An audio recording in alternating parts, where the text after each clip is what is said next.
Powered by the Connecticut School of Broadcasting. All Noise Radio is an internet radio station that's fully produced by graduates of the Connecticut School of Broadcasting. From modern rock to old school hip hop, country to classical, news, talk, sports, and more. It's the noise you can't ignore. Log on to allnoiseradio.com. Fire up the station. Find out more about your favorite jocks. Get the latest CSB news and more. Plus, you can take All Noise Radio with you on the go for free. Just download the Live 365 app to your iPhone, iPod Touch, or BlackBerry and search All Noise Radio. Check out tomorrow's broadcasters today at allnoiseradio.com. Powered by the Connecticut School of Broadcasting.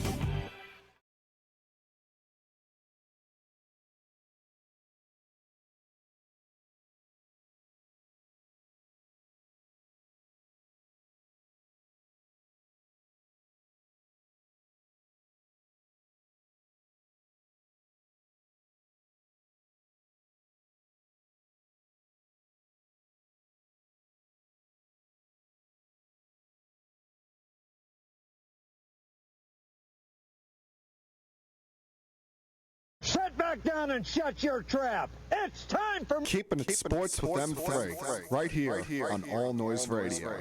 Are you ready? Are you ready? Well, I'll need some beer. Are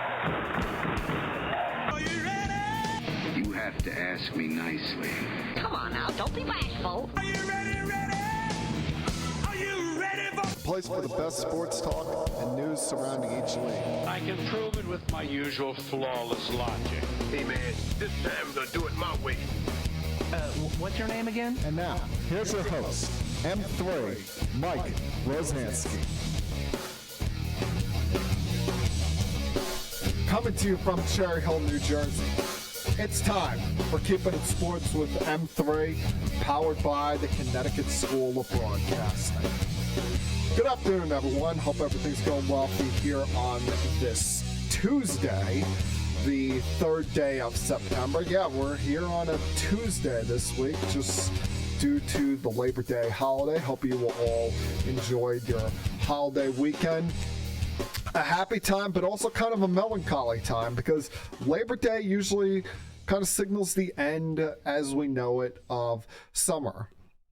Now, the end of, where every weekend is seemingly a party, the end of, if you're a kid, you're going back to school, you getting ready for that. Adults, most of them use the summertime as their off time. That's when you see a lot of families take their vacations.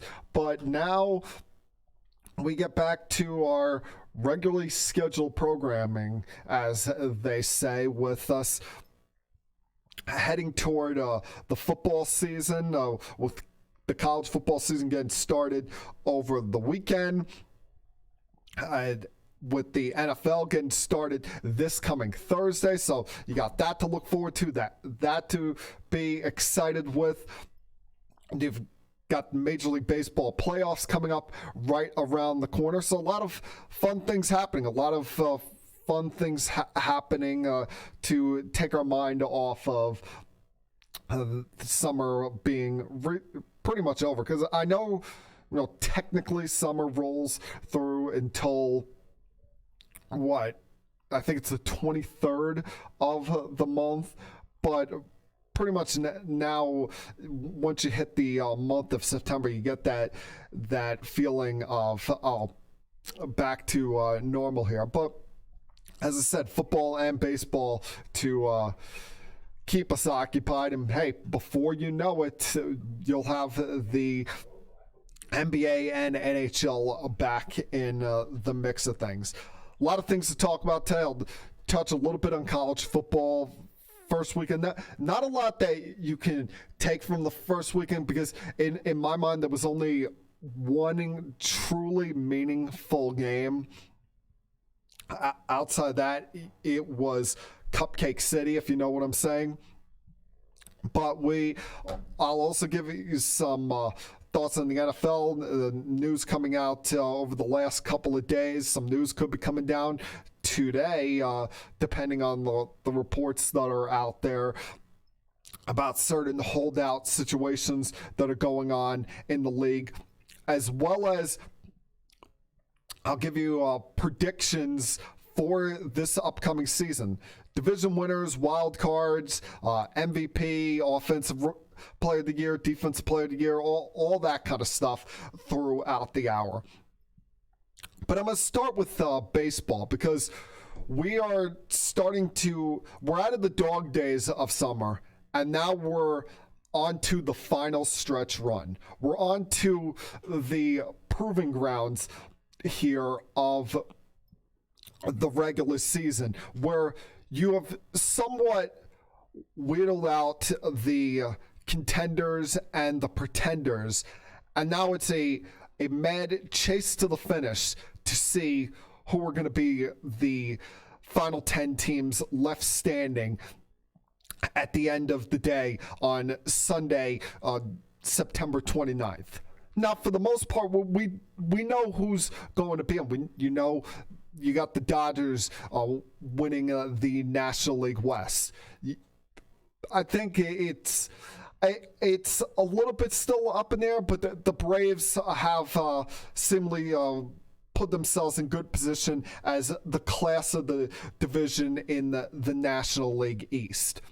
In the American League, the Yankees and Astros have seemingly tied things up there in their respective divisions. But you still have a lot up for grabs in both leagues. A lot of things left undecided as we hit the last 25, 26 games of this regular season. The three things that I'm looking at most importantly are the National League wild card, the American League wild card, and the best overall record. Now, you look at the National League wild card. Right now, you've got 6 teams battling for 2 spots. Technically, you could say that you have a 7th team in there, because the National League Central is very much tied into what's going to go on here in the race for the 2 wild card spots to decide who are the 2 teams that are battling it out on I think it's the Tuesday night game that they've got. I know it's Wednesday and Tuesday in the playoffs. I'm just not sure of the order. I'm pretty sure it's the Wednesday night game that the National League side will have. But right now you have the Washington Nationals sitting atop the National League wild card with a 77-59 record. Now, coming off of a week in which they won 5 in a row before yesterday being shut down for 7 innings by Noah Syndergaard. And the Nationals, incredible about them is the fact that you go back to Labor Day, they were 12 games under 500. And since then, they've gone 55-28, best record in all of baseball, and have done that a portion of the time with Max Scherzer on the IL due to 2 separate back injuries. Now he's back, but being held to a strict pitch count. We'll see if they loosen that a little bit tonight as he goes up against Jacob deGrom and the Mets. Behind them in the wild card standings are the Cubs, who are in an interesting predicament because they have 2 opportunities to get into the playoffs. They are 3.5 behind the Nationals as far as the number 1 wild card seeding is concerned. Now remember, the top 2 teams play in a 1-game play-in, and whoever has the better record of the 2 will get the home field advantage in the wild card. But the Cubs are 3 behind the Nationals right now of that. But they're also 3 games behind the Cardinals. See, the difference between the Nationals and the Cubs, the Cubs can still get in winning the division. The Nationals are 6 games behind the Braves, 5 back in the loss column. Now they still have 6 meetings with them left to go, but you figure at best in those scenarios, since each team has a home series, that they're going to split the 2 series.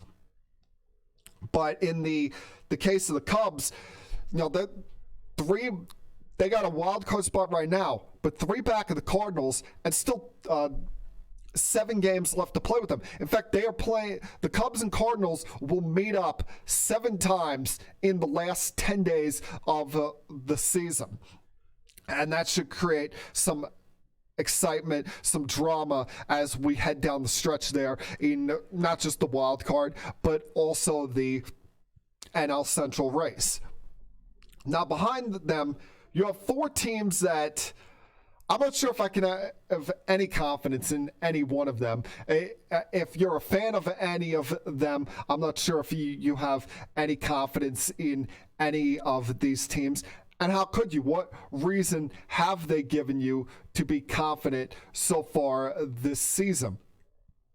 Whether you want to talk about the Philadelphia Phillies, who to me are as hot and cold as any team that's amongst this race right now. I mean, you look at it, last week, the perfect example. Last week they go and take 2 out of 3 against the lonely Pirates, who have been god-awful since the All-Star break, and then go to lose 2 out of 3 at home against the Mets. Almost got swept because their bonehead manager, Gabe Kapler, doesn't realize that he's got one of the worst bullpens in baseball, and decides that, oh, you know what? I'm going to take out my starter on Sunday night when he's at only 87 pitches through 7 innings, and go and rush to go to this god-awful bullpen. And, their pen was giving up 2 3-run homers to Todd Frazier on Friday night, and just got whacked around the joint and couldn't stop the bleeding on Saturday afternoon when Jason Vargas left the game early. So they, more than anyone else, have had pen problems all year long. 8 guys out of the bullpen on the injured list. Add into that that you have Bryce Harper being so hot and cold this season. As I said, it's almost like they've gone as he's gone. When he's hot, they're winning. When he's cold, they're losing, and they haven't been much of in between in that as the season's gone on. Now, behind them, you got the Diamondbacks, who are 3.5 back of the wild card, and I'm surprised that they are in this spot, because their general manager essentially gave up on the season at the All-Star break. Trading Zach Greinke, saying that you got to look yourself in the mirror, go into a reimagining mode now. And so it stuns me that they're 3.5 back, and could have been closer if they would have completed the sweep against the Dodgers over the weekend.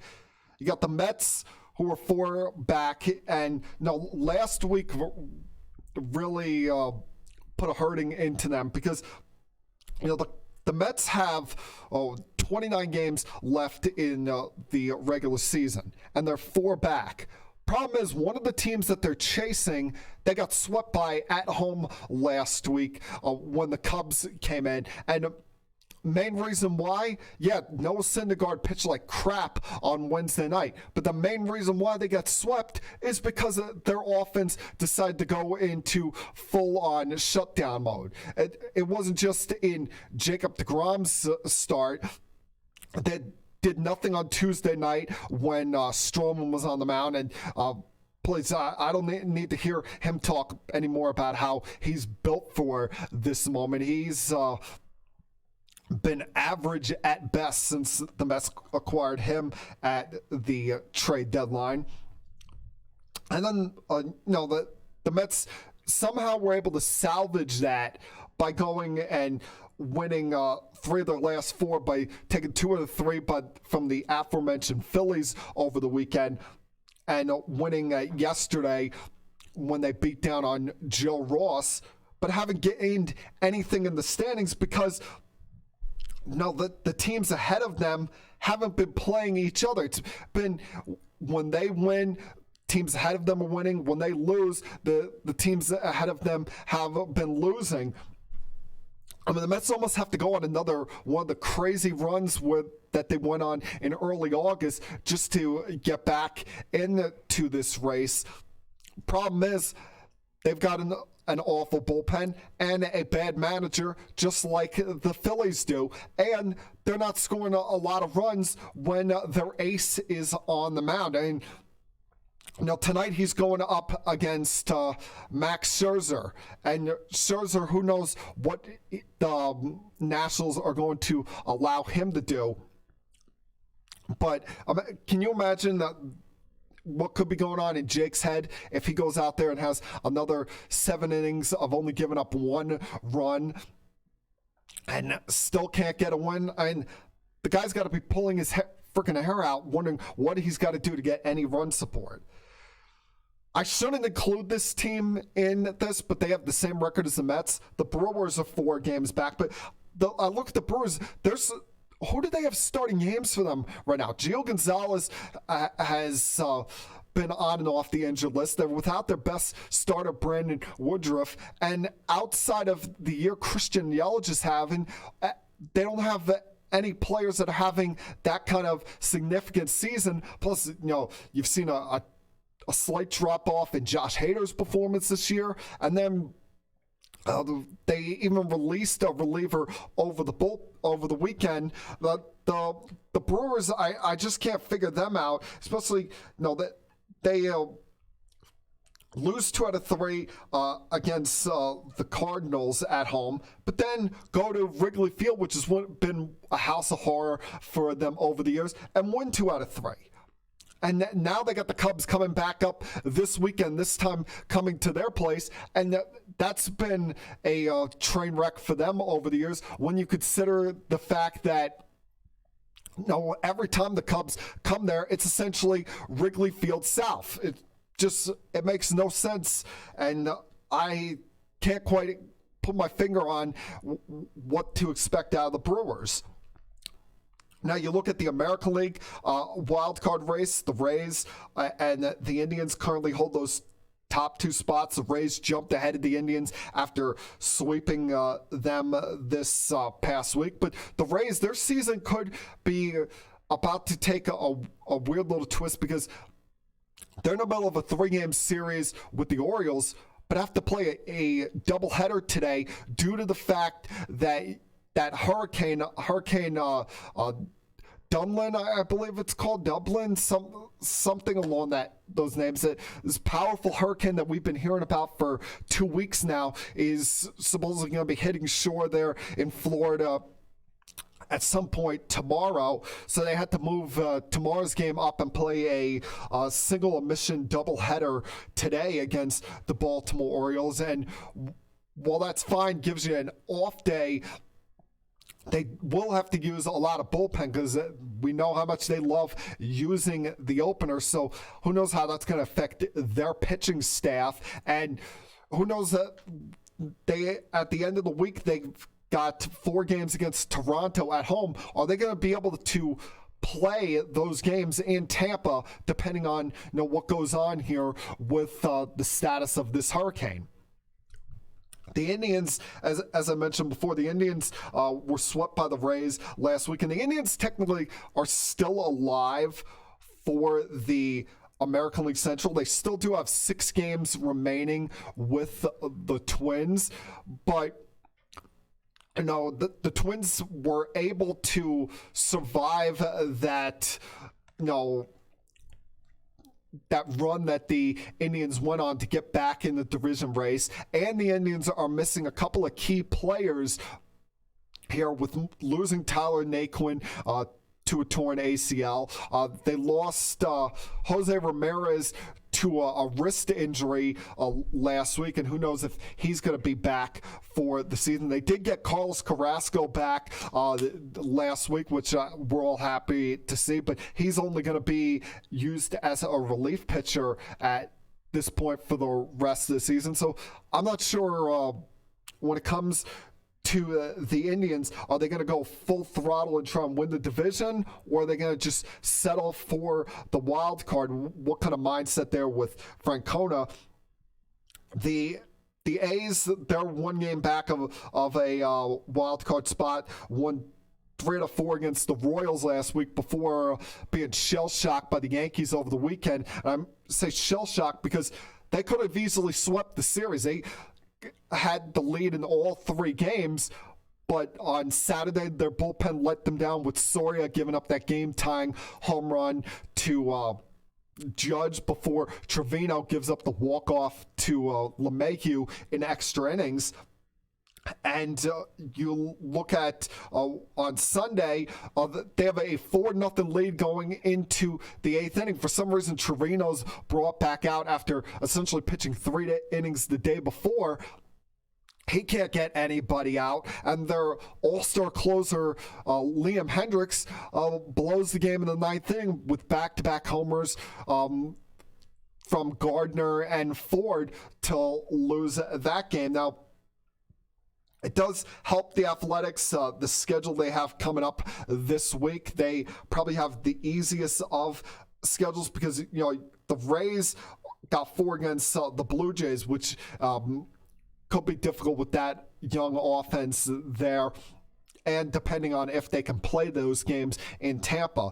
The Indians have 3 against the Twins at the end of the week. Meanwhile, the Athletics go back home, play 3 against the Angels. Then this is a weird one here. They will travel for 1 day to Detroit to finish a suspended game before coming back home and playing the Tigers in a 3-game set. So they have the easiest of schedules here coming up. Now, people will try. A lot of people out there still are saying, you can't rule the Red Sox out of this. 5.5 games back. And while they're the defending world champs, you got to respect that championship pedigree there. The Red Sox, they're without Chris Sale for the rest of the year. Nate Eovaldi has not been the same since they brought him back off the IL as a closer and then put him back in the starting rotation. David Price only pitched 2 innings his last start. They're getting fantastic years out of Xander Bogaerts and Rafael Devers, and that lineup is still very potent. But can they protect leads with that pitching staff, with Price somewhat not at full strength, with Eovaldi and how up and down he's been, and with that bullpen which blew games to the Angels in Anaheim over the weekend. So, while on paper you got to show the Red Sox respect, I just don't know what you can quite expect out of them as we go down the stretch here, and if you can truly consider them still a threat with some of the things that they have missing. Remember, even when they had Chris Sale, he wasn't pitching well this year for them. And the fact that they're kind of holding this rotation together with a paperclip right now, I know it's the way I look at it with the Red Sox. It's a do or die situation for them because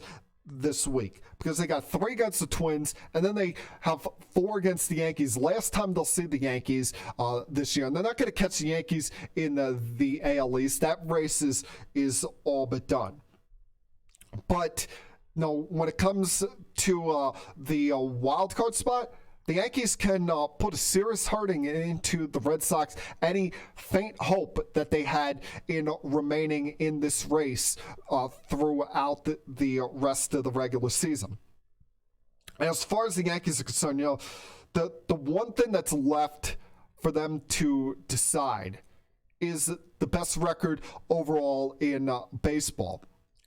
And I'm starting to wonder how truly important it is to the Yankees, Astros, and Dodgers, who are all within a half game of each other for the best record. Yankees and Astros have identical record at 90 and 49, while the Dodgers are a half game back at 90 and 50.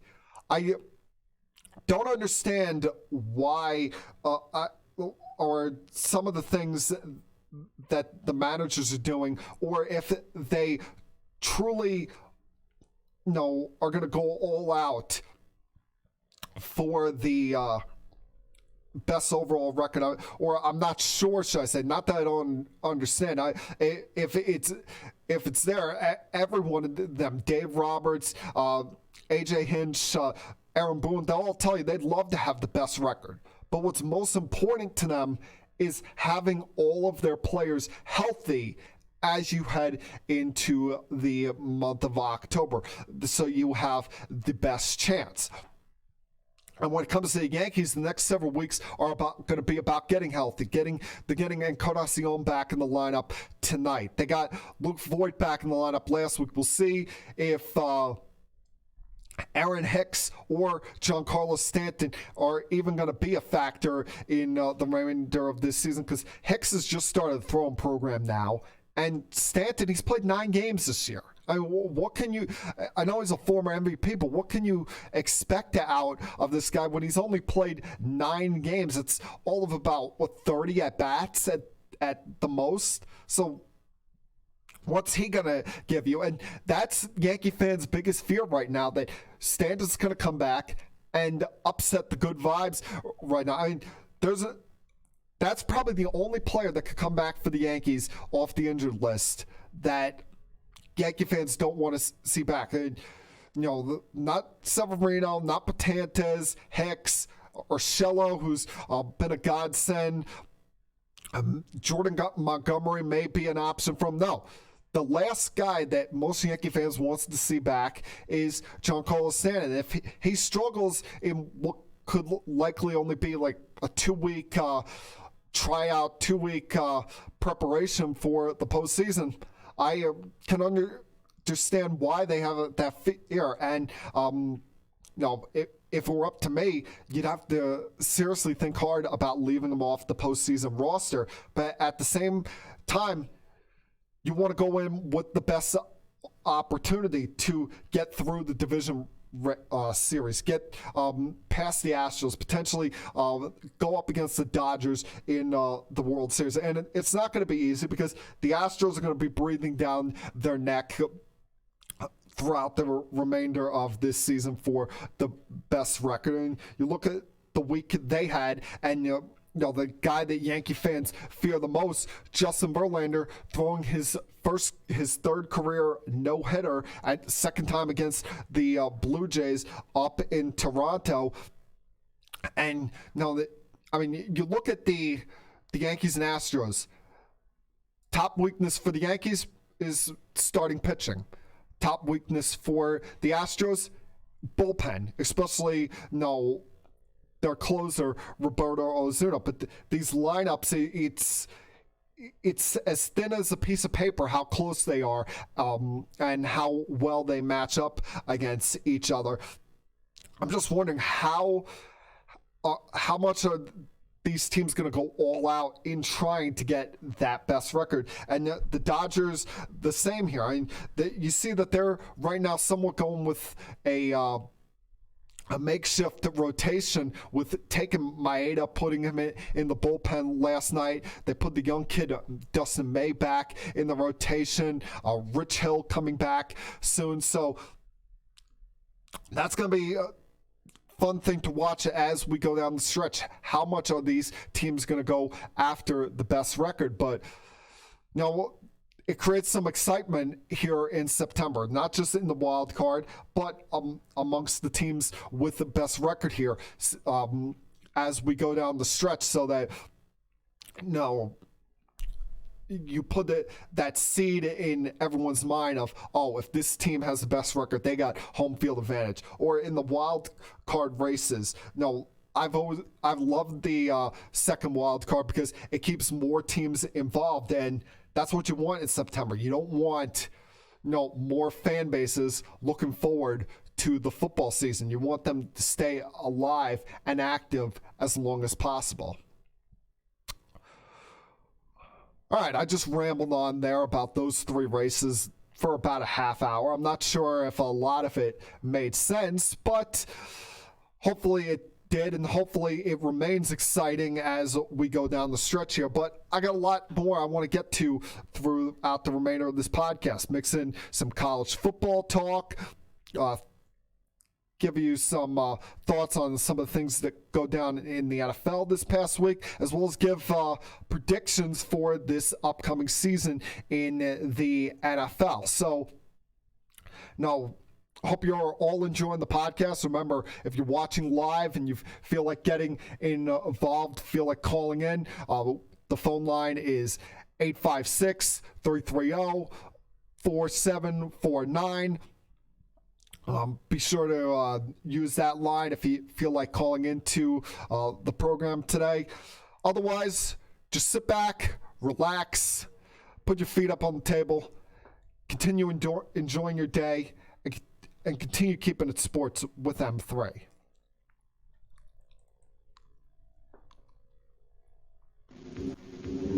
I'll be back.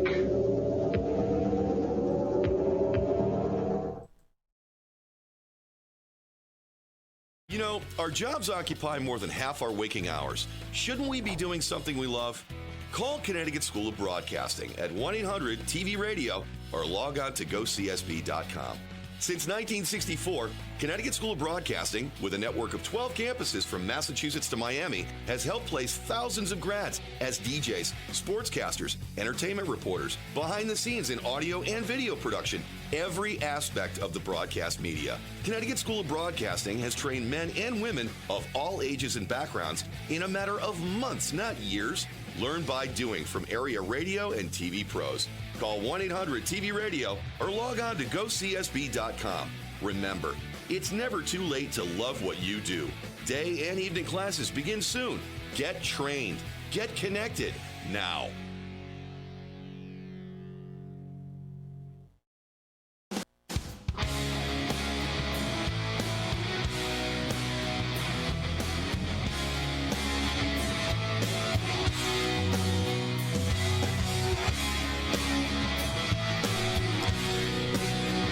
Welcome back to Keeping It Sports with M3 on this Tuesday afternoon. Hope you're all enjoying your day. Hope you all enjoyed your Labor Day weekend with your friends and family.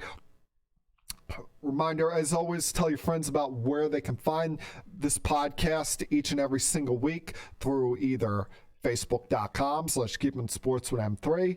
Go to the page, click the like button, and I believe you get an alert every single time I post something or put up a new edition of this podcast. And as I said, they don't have to be my friend on Facebook. Just try to expand the audience here, as well as you can watch it live each week. That will be reposted on Facebook page as well.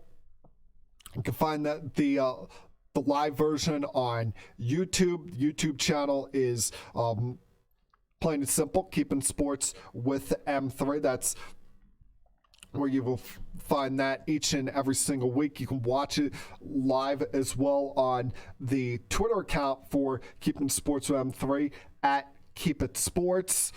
Couldn't make it any longer than that. Unfortunately, as I said, they only give me 15 characters. And as always, if you feel like getting involved in the podcast, if you're watching it live, you can always call in at the number 856-330-4749 at any time that you want to express any thoughts, opinions of anything going on in the sports world.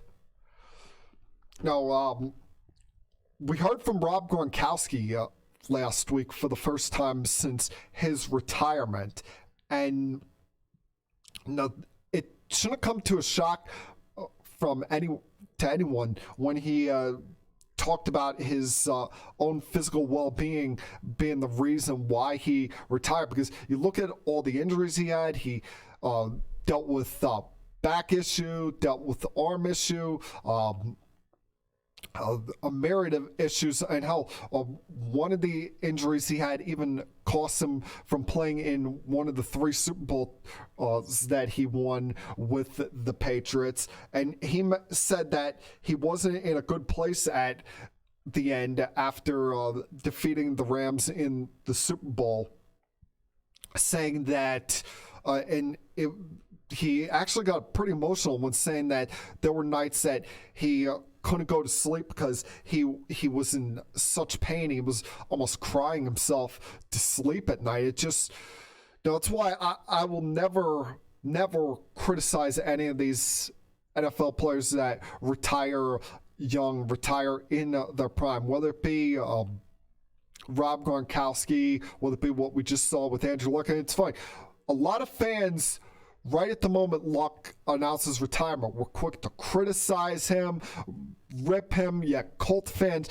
booing him at the preseason game. Why wasn't Gronk getting that same kind of negative reaction? Why wasn't he getting that same kind of criticism? Is it because he won a Super Bowl or won 3 Super Bowls and Andrew Luck only had 1 appearance in the conference title game? Or is it because Luck was a quarterback and Gronk was just a tight end? We're very selective in who we criticize these days in society. I do like that the owners and the players are out front already discussing the possibility of the next CBA. I think the current one runs through it's either the 2020 or the 2021 season. So I like that there's already negotiations there, but the owners continuously bring up at these meetings the one thing that is a deal killer with the players, the one thing they will not do, and that's extending the regular season, expanding the regular season. The owners, for some reason, are dead set on this idea of an 18-game regular season, which I don't get. 16 is perfect. 16 is fine for what it is, and you want to expand it to 18 games. I mean, you're making billions upon billions of dollars as it is. You whooped the players' ass in the last CBA negotiation with the split that you got with them, right at 53-47 split there.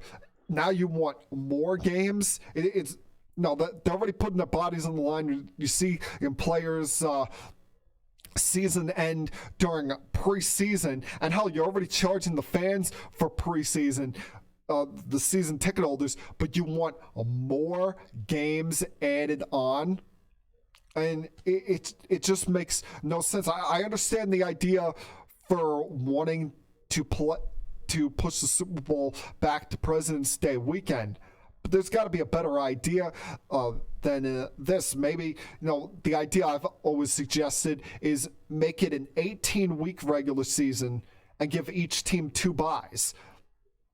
And you possibly push the start of the season back 1 week, so that, you're not having the preseason or training camp during the hottest point of the year. And with going to an 18-week season with 16 games over the course of that time, you give the players 2 byes, with one of those byes being before they play Thursday Night Football. Because what's completely unfair and ridiculous is the fact that the players get 3 days off after playing Sunday and then are expected to play on Thursday. The team who has the worst end of is the road team, because they got 2 days to prepare. You got Wednesday as the travel day, and there's no chance that they're going to be at anywhere close to 100% for the Thursday night game.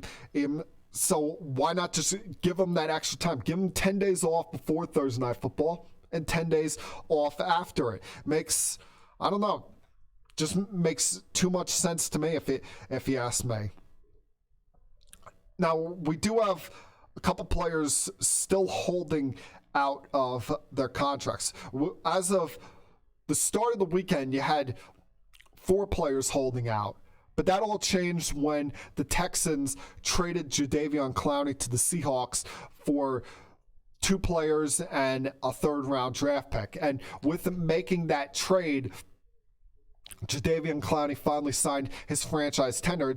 It's a smart trade for both teams, because the Texans, in the Texans case, they don't need Jadeveon Clowney. They don't need that extra pass rusher right now, due to the fact that they have the best quarterback in that division in Deshaun Watson. Andrew Luck is retired. You don't need a big-time pass rush to get to Nick Foles. And Marcus Mariota, we don't know if he can stay on the field and stay healthy. If he goes down, they got to go to Ryan Tannehill there in Tennessee. So that's not a big worry for you if you're the Texans. If you're the Seahawks, you're adding a very good Pro Bowl level edge rusher, at least talent-wise, in a Clowney, adding him to a defense which has slipped somewhat in the last couple of years since they've exited the Legion of Boom era. And you add him in a division where you're going to be going up against Jared Goff twice a season. So in my mind, win-win move for both teams, especially because in all likelihood you were going to be cutting a couple of these players that you traded in this swap anyway, and all you pretty much had to give up was a 3rd-round pick. So to get the guy on 1 year, it's not like you gave up a 1 or a 2. Now, with I mentioned Deshaun Watson being the best quarterback in the AFC South now with Luck's retirement. And Deshaun Watson, he's had his fair share of injuries. You still got to protect them. So the Texans do the smart thing, bring in a young left tackle in Laramie Tunsil.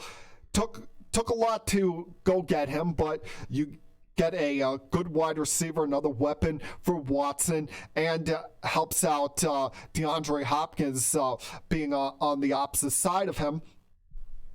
And you give up 2 first-round picks, give up a 2nd-round pick, and an offensive lineman and a defensive end, but the Texans and Dolphins are in two completely different spots right now. The Texans, they see an opening in that division to be the team of that division, depending on how Jacksonville rebounds this year, and a chance to potentially go deep in the postseason. So they're going to take their shot. They're going to take their opportunity there. Now, while the Dolphins is becoming clear that they're in full-on tank mode. I mean, trading Tunsil, trading Stills, trading Kiko Alonso to the Saints, and now they've built up almost an army of draft picks for next year with 2 first-rounders, 2 second-rounders, 2 third-rounders, a 4th-rounder, 2 5th-rounders, and 2 6th-round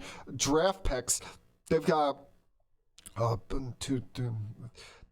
11 picks, 12 picks next year is a draft. Now, if they're smart about them, they use some of those that draft capital to trade up. I mean, you don't use all 12 draft picks in a draft. I remember one year, I think it was the last year with Rex, the Jets did that, and for some reason Rex was bragging about that after the draft, which had me completely furious about that they didn't trade up and try and get better talent. But you can see what the Dolphins are trying to do. They're trying to be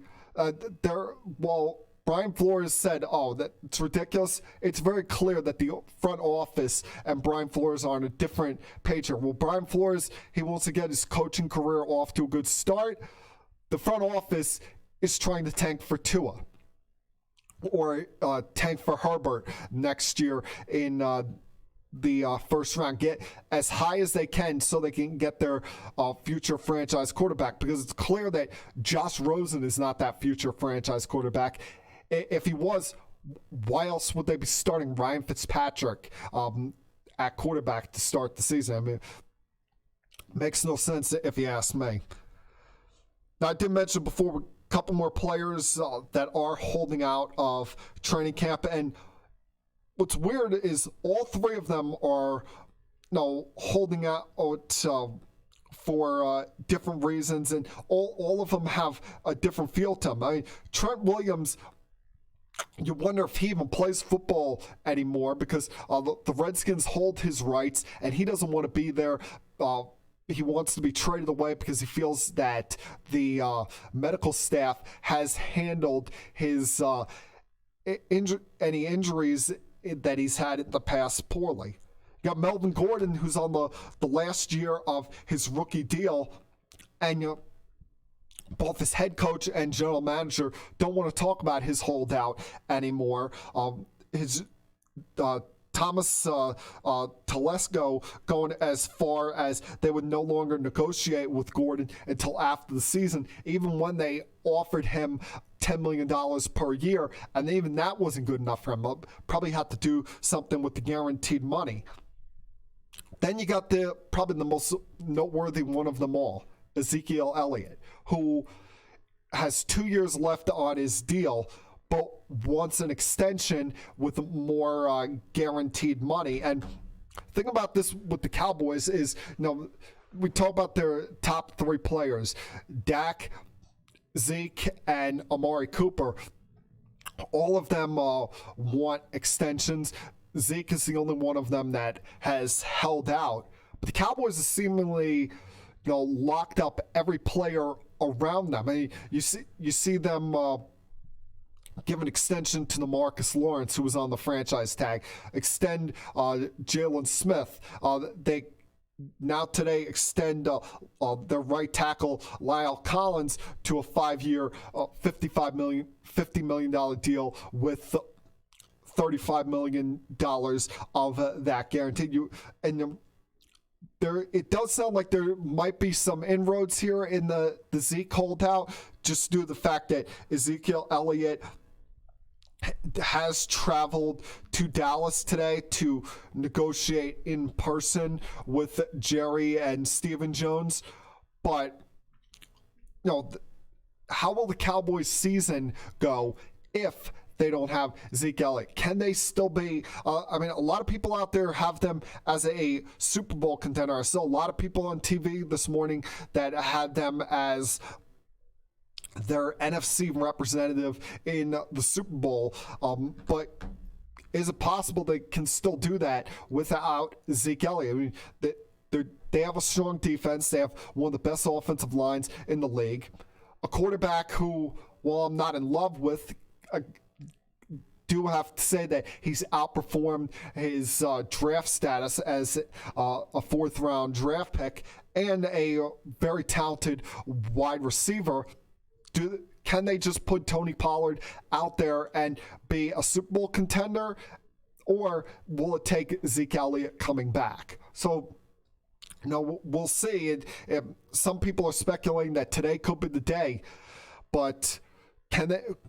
If not, Zeke could go back to Cabo, continue holding out, and can the Cowboys, can they be a contender, a Super Bowl contender, even a playoff contender without him? No, we shall see, as they say.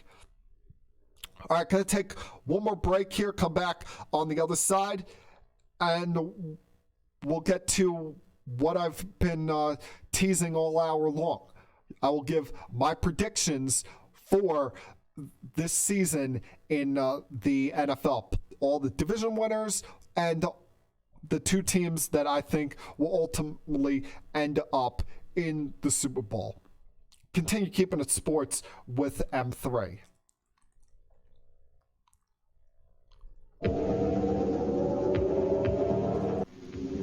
I'll be back.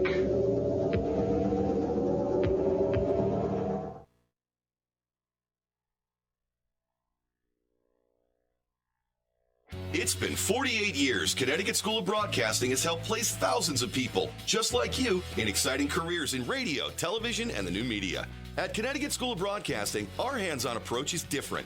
It's designed to have you spend less time in the classroom and more time in the studios. From the first day, you'll work with state-of-the-art equipment. Learn by doing from our team of industry professionals who come from their studios to ours. The best part about it, you'll learn it all in a matter of months, not years. Connecticut School of Broadcasting has a network of 12 campuses from Massachusetts to Miami.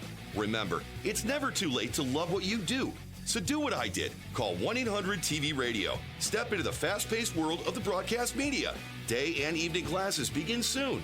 Connecticut School of Broadcasting. Get trained and get connected now. Call 1-800-TV-RADIO or log on to GoCSB.com.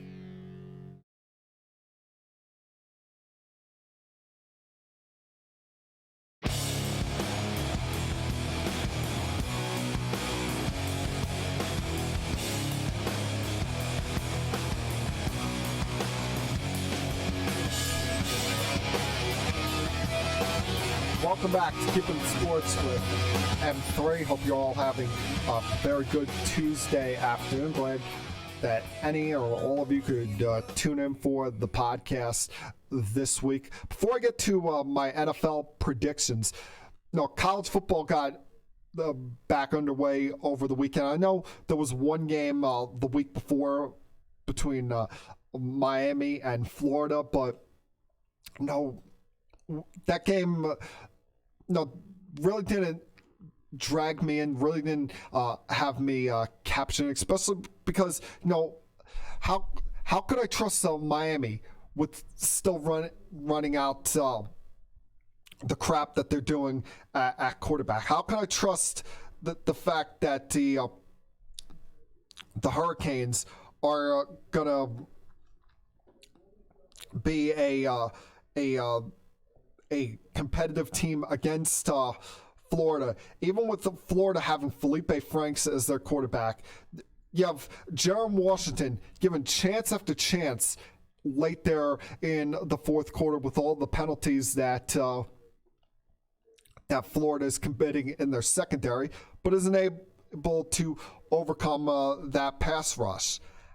And after that, over the course of this first weekend, it was essentially cupcake weekend. I mean, you look at some of these games with some of these top teams, and it's understandable. Clemson, Georgia Tech, that's an in-division matchup there. So, that they're going to play at some point this year. They figure get it out of the way in the early weekend, treat it almost as like a preseason game. Utah, Brigham Young. Utah, essentially being, going to Brigham Young so that school can stay afloat.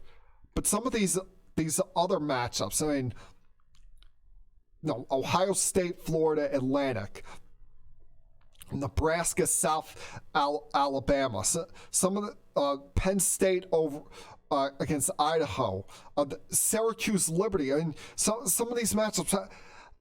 Do we really need to see this? How come when you want to go out of conference first weekend, why don't you play at minimum if you're not going to play the best team from another conference, some of these top dogs, why not at least play someone who's in the middle of the pack? I mean, Alabama versus Duke. I mean, no one, whether it's in basketball or football, no one's jumping up and down saying, "Oh, I got to see Alabama versus Duke," because you know the result all the time. I mean, Alabama, which is essentially the minor leagues for the NFL, they keep churning out pro players, and even when those players leave, a new crop comes in, and it's same old with them. The only game of real consequence over the weekend was Auburn versus Oregon, and for the preseason picks, I picked for college football playoffs. My predictions were Clemson, Alabama, Michigan, and Oregon. I'm not feeling good about that Oregon pick right now, because here you have a out-of-conference game against Auburn on a neutral site, two ranked teams, 11 versus 16, and Oregon essentially is in control for most of the game before Auburn scores 21 unanswered over the rest of the third quarter through the fourth, compounded with a touchdown at the very end of the game by Seth Williams from Bo Nix, and left wide open right over the middle. And Oregon, that would have been a good win for them to beat an SEC team, start off their season on a neutral site. Because I'm looking at their schedule right now. It's not that appetizing. There's not a lot there where you say, all right, if they go win out the rest of their schedule and then go win the Pac-12 championship game, they'll still have a chance at the college football playoff. Because you look at it, they're going to have to essentially blow every one of these teams out of the water with having a lot of Nevadas, Montana, Colorado, schools like that on their schedule. And the toughest game on the Oregon schedule probably comes up at the end of September when they go play Stanford, and that could be almost the decider for who's going to be the front runner and the favorite and in control of the Pac-12 North. So, no, that to me, I know it was 1 week, but that was a bad loss by Oregon. I mean, can Justin Herbert, if he's going to throw a Hail Mary, he make sure it lands in the end zone and it's not caught by a security guy? Is it that hard? And there's the white line. Keep it within that. Like, God, it infuriates me when I see these kids throw Hail Marys and they throw it out of the back of the end zone. It's just like, you do know that you got to stay within the white lines to score, right? I don't know. I'm getting aggravated over something that really has no effect on me. Something that, it's not like I got money on this. It's not like I gambled on this at all. But hey, move on from that. Go to now my preseason predictions for the NFL season. And what this is, I've ranked all the picked division winners, the order that the teams will finish in each division. Pick 2 wild cards out of each conference, and then made predictions based off round by round. These predictions, I'll have them posted later today as well on the Facebook page, facebook.com/keepingsportswithm3. But since there's really not a lot to talk about today, since this week is kind of the calm before the storm that is the beginning of the NFL season, I figured, hey, why not? Let's go with this today. So we'll start with the AFC. AFC North. Now, a lot of talk this offseason about the Cleveland Browns, about them being a contender. They have the 3rd best odds in the AFC to reach the Super Bowl behind the Patriots and the Chiefs. But this is a team that hasn't had a winning record in almost a decade. And they haven't been to the playoffs since 2002. Can I see how these parts are going to play together before we crown them? I do think they're going to be a quality team. I do think they're going to make the playoffs. But I got the Steelers winning the AFC North. The Steelers will win the North, followed by the Browns, Ravens, and Bengals. Browns will make the playoffs, but only as a wild card. AFC East, division that is near and dear to my heart. Sorry, but once again, the New England Patriots, it's their world, and we all just get to exist in it. They're going to win the division. I do think my Jets will be better. I it's funny. As I get closer to the season, I get more concerned. And my concern is the fact that I've been too overly positive about them during the offseason. Bringing in Le'Veon Bell, bringing in C.J. Mosley, drafting Quentin Williams. But you look at the negatives with this team, losing Avery Williamson, one of the leaders on defense during the preseason game against the Falcons. They're going to be without two starting players start the season, both due to PD suspensions, with Brandon Copeland and Chris Herndon missing the first 4 weeks. The kicking game is...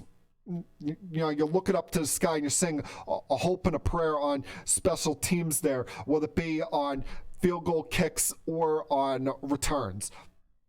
And then that secondary is just it's just a bunch of unknowns. I mean, you're hoping for Tremaine Johnson, who was a bum last year, to remain healthy, and you're hoping for guys that have little to no experience to step up and be quality starting corners for this team. And while I look at the offense, I like what they've done on the offensive line. Adding Le'Veon Bell, adding Crowder there, giving Sam Darnold 2 new weapons. I do think he'll be better in year 2 and continue to take those steps to showing that he can be the Jets' long-term franchise quarterback.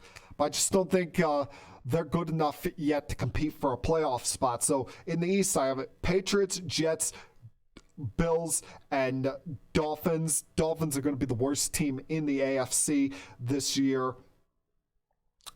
In the South, I mentioned before that the Texans have the best quarterback. They got a left tackle to protect him now, added another wide receiver there.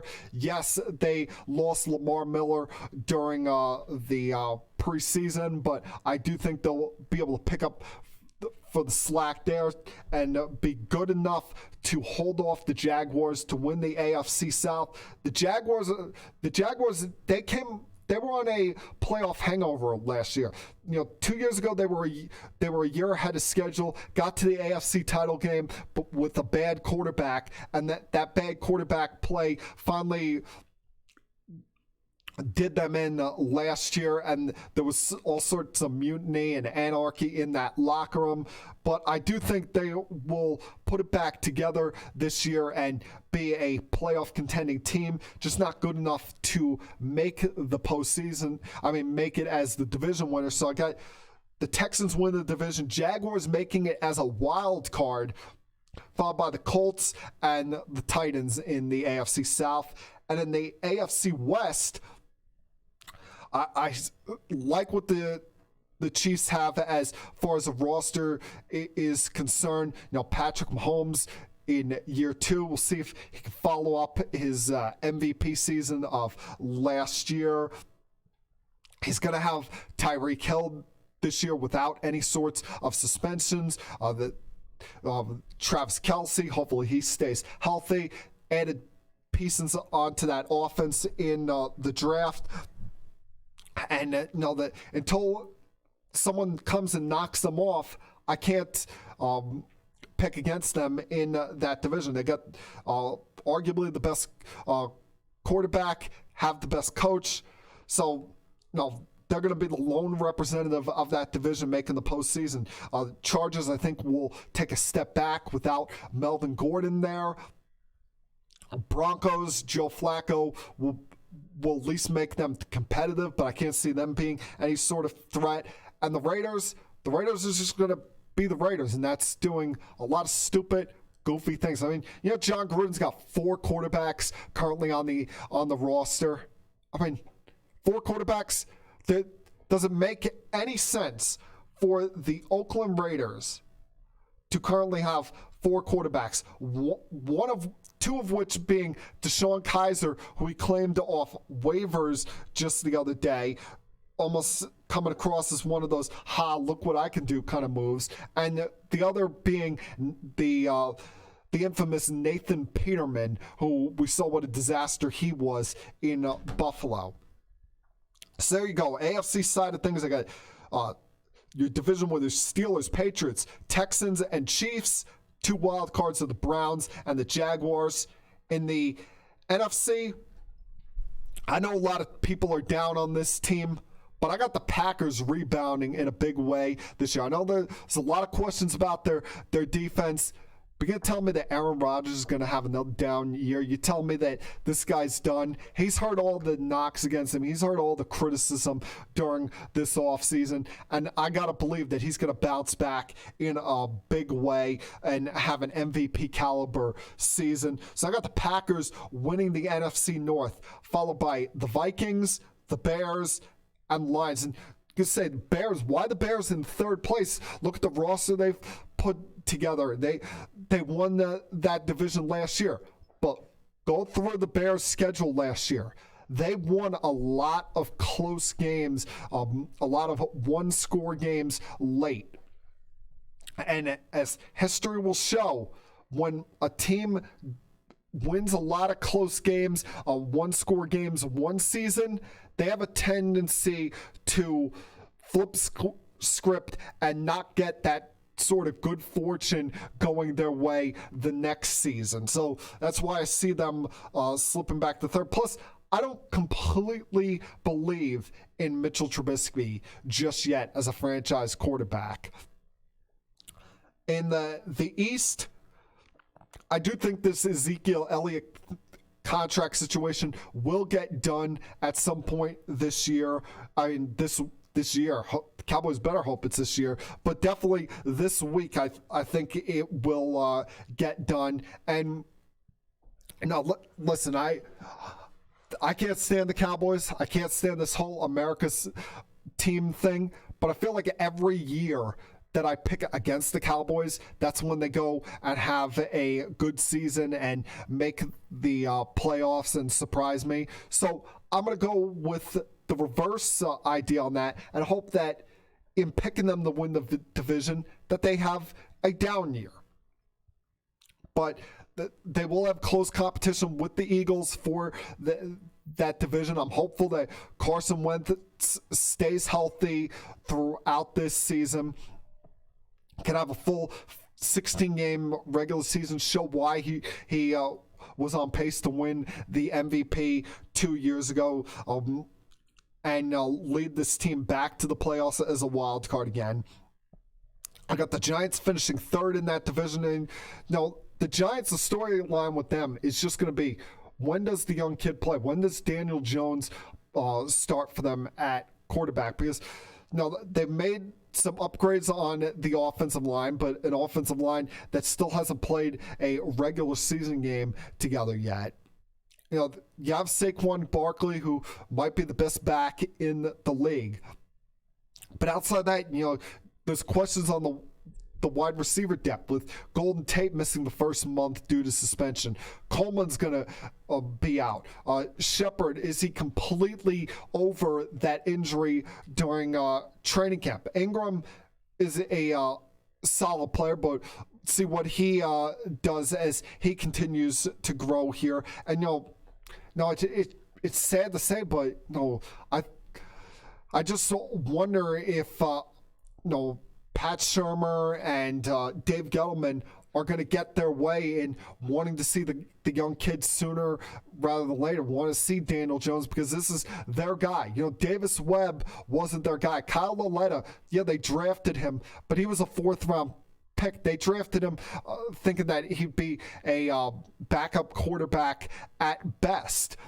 And you see that they have already cut ties with him. So, I know John Mara is going to fight it to death, and as the owner, he's going to have some say there. But at some point this year, Daniel Jones is going to be the quarterback for this team. And I think that will lead to a slight letdown period, because whenever you go to the young quarterback, it's almost like you're telling the team, all right, it's not about this year anymore. It's about the future. It's about the long term. So I just wonder about that scenario there.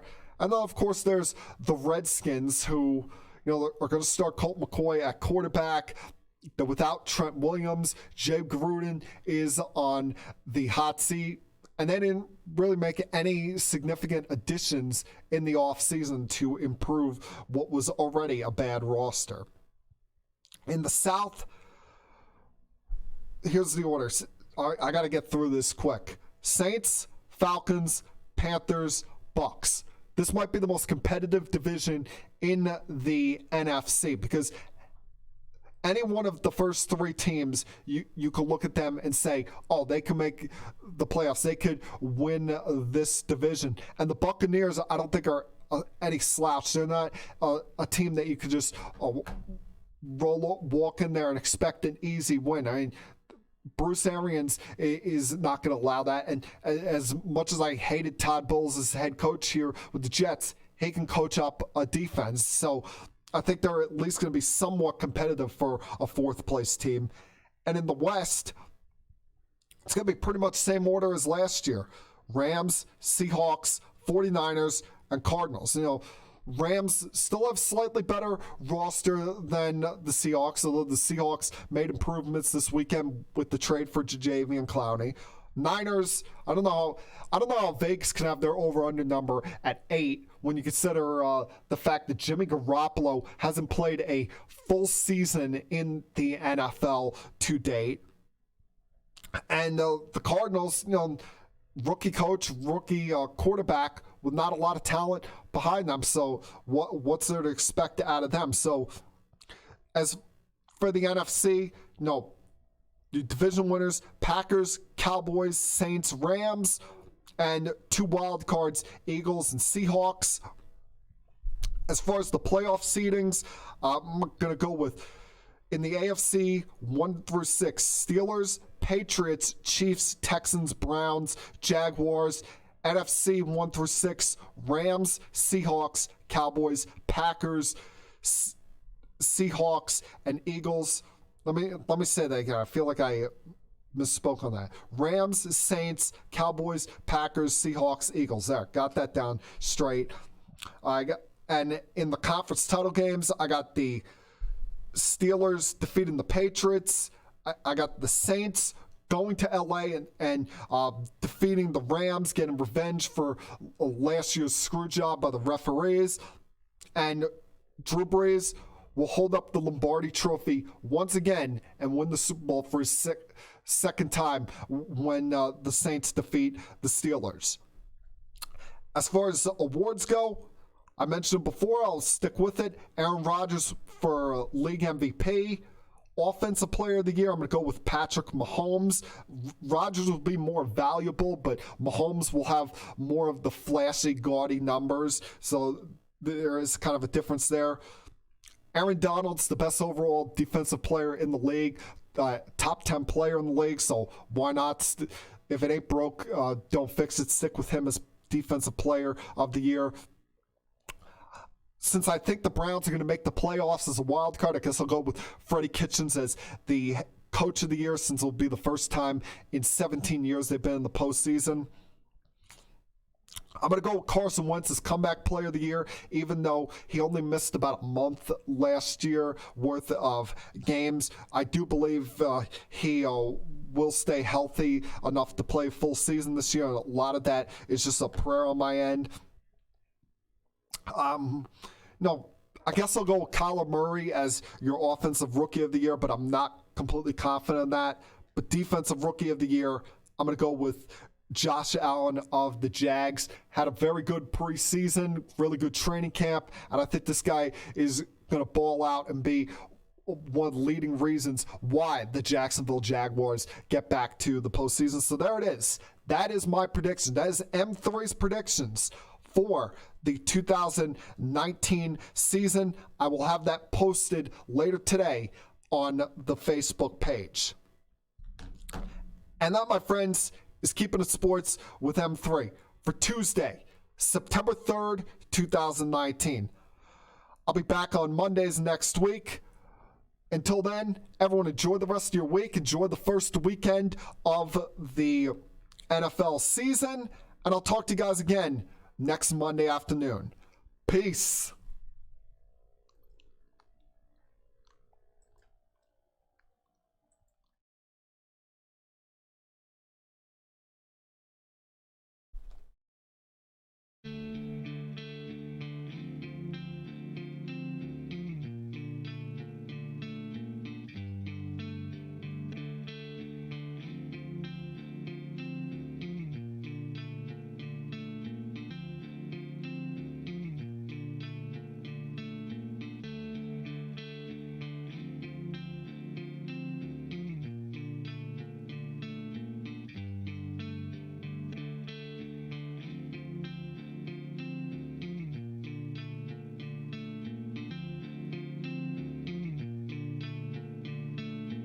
We have to go. Good night, everybody.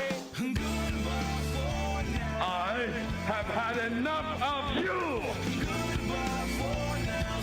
Thank you for all the fun. Thank you. Hey, shut up, will ya? I don't want to see you. I don't want to hear you. I don't want to smell you. Now leave. I'll be back.